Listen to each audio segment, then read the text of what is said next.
आज ना मला जायचं होतं रिसेप्शनला, म्हणून इथे मी मस्त असा छोटा मोठा मेकअप जो आहे ना तो करून घेतला. सो बघा, मेकअपची सुरुवातीची स्टेप म्हणजे मॉइश्चरायझर.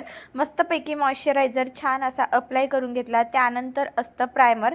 प्रायमर इथे अप्लाय करून घेतलं कारण मला असं वाटते मेकअपमध्ये जर आपलं बेस जर चांगलं म्हणजे बसलं ना, तर बघा एकदम म्हणजे मेकअप आपला खूप छान दिसत असतं आणि लॉंग लास्टिंग असतं.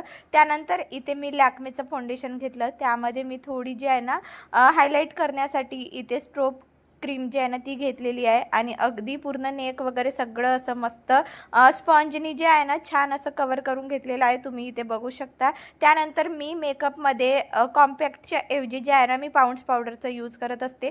सो तेवढ्यातच लाईट गेली आणि लाईटमुळे माझ्या मेकअपचं झाला पचका. सो बघा, मोबाईलच्या टॉर्चमध्ये लिपस्टिक आणि आय मेकअप करून घेतला. अगदी लाईट आलेली होती. सो बघा, अशा पद्धतीने माझं ओव्हरऑल लुक दिसत आहे. कसं वाटलं मला कमेंटमध्ये ना